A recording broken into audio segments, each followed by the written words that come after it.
एक और बड़ी खबर इस समय हम आपको बता दें, अमेरिकी राष्ट्रपति ट्रंप सुबह और युद्ध के बीच IAEA का एक बड़ा बयान आया है और वो बयान ये है इंटरनेशनल एटॉमिक एनर्जी एजेंसी का कि 200 किलो से अधिक यूरेनियम इस्फहान में सुरक्षित है।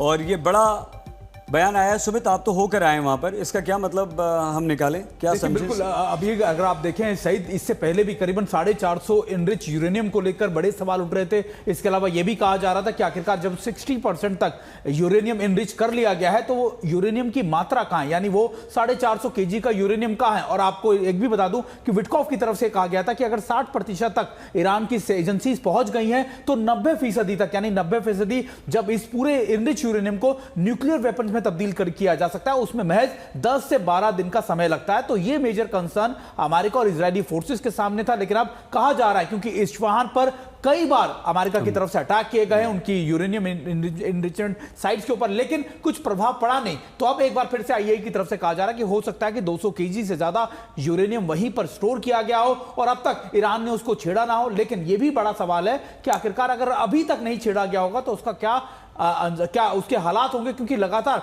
अमेरिका की तरफ से उन इलाकों में अटैक किए जा रहे हैं। बेरूत लेबनान से अशरफ वानी हमारे संवाददाता हैं और वहाँ अमेरिकी सेना जो है वो 200 गांवों को खाली करवाकर हिजबुल्लाह के खिलाफ ऑपरेशन कर रही है। क्या खबर है अशरफ?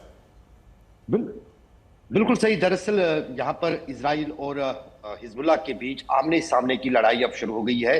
कई इलाकों में आज भी जो है इजरायली सेना ने जो है जमीनी इन्वेजन शुरू किया है, जिसको ग्राउंड इन्वेजन हम आम भाषा में कहते हैं।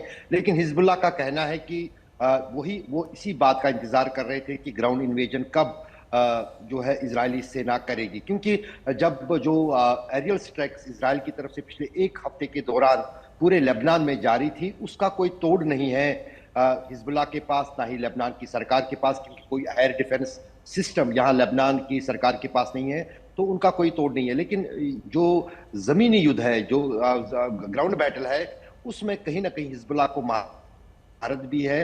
और हिजबुल्लाह ने कल ही 2 इजरायली सैनिकों को मारकर यह साबित कर दिया कि वो इतना आसान ग्राउंड इन्वेजन इजरायली सेना के लिए नहीं है जितना वो चाहते हैं। यही कारण है कि उन्होंने जो सीमा से सटे करीब 200 गांव जिनकी आप बात कर रहे थे, पहले 50 गांवों की बात हो रही थी, जो लेतानी रिवर के उत्तर में थे, उनको कहा गया था कि दक्षिण की ओर वो जाए लेतानी रिवर के, यानी लेतानी रिवर तक पूरा इलाका खाली करे। लेकिन इसका लाभ जो है वो हिजबुल्लाह ने इस तरह उठाया है कि उन्हें ये शक था कि जो लेतानी रिवर में गांव वाले रहते हैं उनमें से कई सारे मोसाद के एजेंट हैं जो हिजबुल्लाह की गतिविधियों को लेकर इजराइल को खबर देते हैं। तो वो भी उस बात से खुश हैं और अब ये पूरा मैदान जो है हिजबुल्लाह के लिए खुल गया है इजरायली सेना के साथ 1 to 1 लड़ने के लिए। दूसरी महत्वपूर्ण बात सही जो यहाँ पर है, ईरान जो है, ईरान बहुत ताकत लगा रहा है हिजबुल्लाह के पीछे, क्योंकि ईरान से दागे गए मिसाइल और ड्रोन जो हैं वो रास्ते में ही नष्ट हो रहे हैं,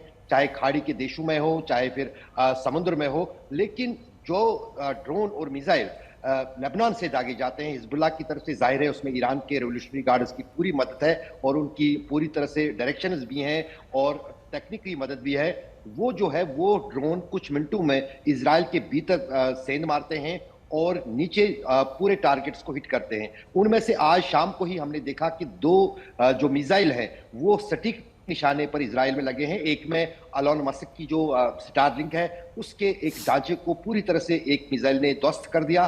दूसरा मिसाइल जो है वो भी एक सेटलर के इलाके में जाके गिरा है और ये कहीं ना कहीं इजराइल के लिए बहुत बड़ी चिंता बढ़ा सकता है, क्योंकि 1 साल के युद्ध के बाद 2024 में जो यहां से पलायन कर चुके थे 1 लाख के करीब आबादी, वो दोबारा जो है पलायन करने पर मजबूर हो गए हैं। उनकी तरफ से इजरायली सरकार को घेरा जा रहा है कि उनके पास कोई सुरक्षा नहीं है। तो जाहिर है कि ये कहीं ना कहीं इजराइल के लिए एक बड़ी चुनौती बन रहा है। बहुत धन्यवाद। आप ख्याल रखिएगा अपना।